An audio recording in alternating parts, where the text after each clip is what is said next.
All right, this is it. How did the odds of an Ethereum ETF suddenly swing in our approval? It was like near zero. This is what analysts thought last week. And now it is near certainty.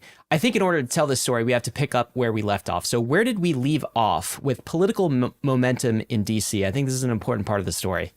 Yeah, so covering this on the weekly roll-up last week, we were talking about SAB 121, which was a very toxic SEC rule towards crypto that basically is considered a backdoor ban because it really just made custodying crypto assets extremely capital efficient, just treated crypto not like any other asset, basically just like invalidating the feasibility for banks and other custodians, for trad companies to custody crypto.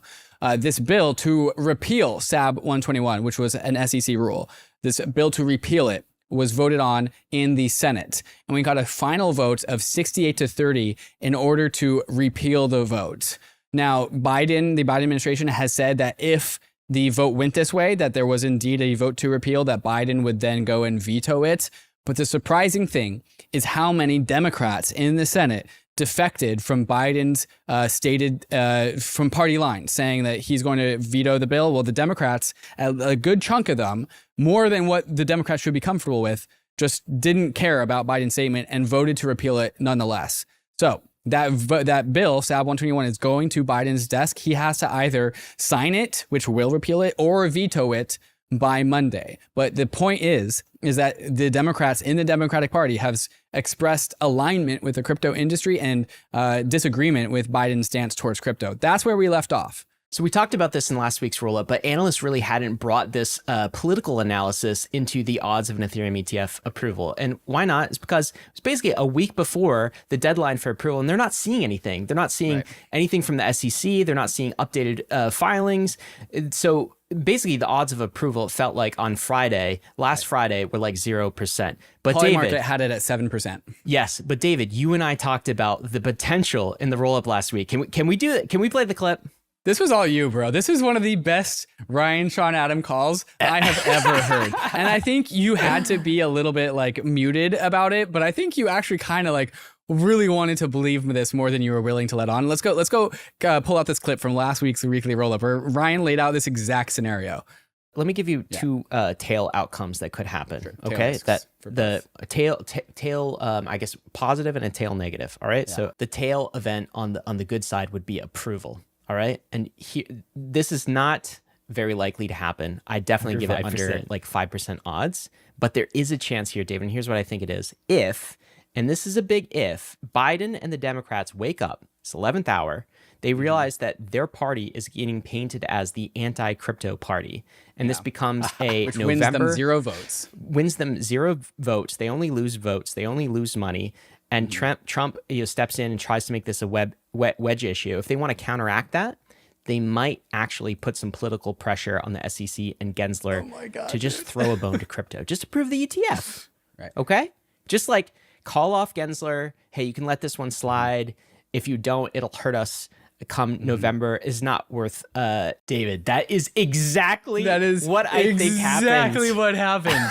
To a T. Well done, sir. Well done. Oh man. Well, proud of my co-host. Yeah. Sometimes you get it right. Sometimes you nail it. But it's just kind of the political tea leaves, I guess. So here's the tweet that really sent this candle that we were talking about in the market section earlier. While this happened on Monday. This is now this week. This is Monday of this week. Okay. Now we're fast forward to Monday of this week. Was that at 3:20? So it was the afternoon, 3:20 Eastern. End of the day Monday. Okay. So what are we looking at here? The tweet.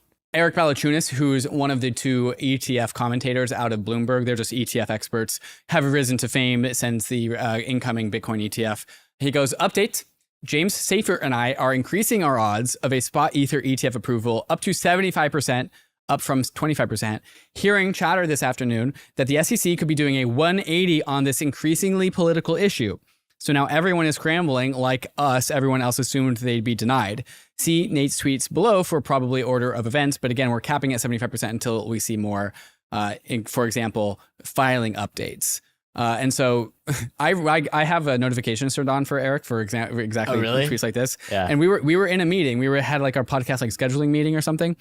And I was reading this tweet and I looked at it and and I read it twice, and I'm like, this is a prank. That's amazing. This is a prank, and I read it 3 times. Yeah, and I saw you in that meeting. I saw it in the one corner of Zoom. I saw like a big smile like on your face suddenly. Yeah, I had no idea what happened. I think I just said like, guys, everyone stop, and we just stopped the meeting, and then we told our podcast team like we have to go live right now, and that's exactly what we did. It's so crazy. I know they were saying 25%, but they're actually saying basically approaching 0. They were saying that just dispel all hopium. We're going into the next week. It's 11th hour. There's no document updates. Yeah. It's just not going to happen, right? Right. And so we got that good tail event that actually happened. And so here it is.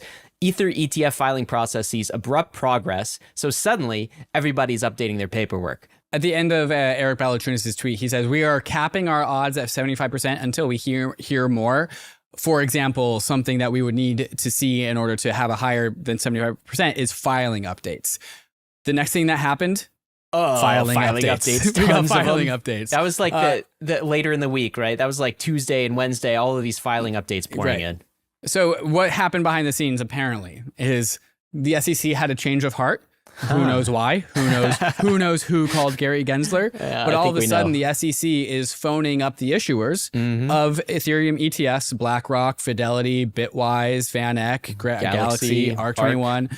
And they said, okay, we're giving you guys comments, and we need you guys to update your 19B4s, which is basically an ETF filing, by like tomorrow, Tuesday at 10:30 a.m. Or something like this. And like why they needed them to update their filing is because they needed everyone to remove the staking element out of the ETFs. Yeah. So now this is the final form of the 19B4s, the ETF filings from all these companies, is what is seemingly being about to be approved ETH ETF without staking. Absolutely amazing. And one thing I'll say, so I'll give another prediction because we haven't seen the approval actually happen, but I'm betting, and I said this last week, I'm betting Gensler comes out and is like, this has always been the plan. Right. He's like, of course we did this the last week. We just needed the document starting Monday. There was the conspiracy that like people were saying like they're just being really quiet about the ETH ETFs because they don't want the same shenanigans that happened last time. Yeah, that's what he's going to say. I was protecting investors. We didn't want the same thing to happen, so we had to wait until Monday to start.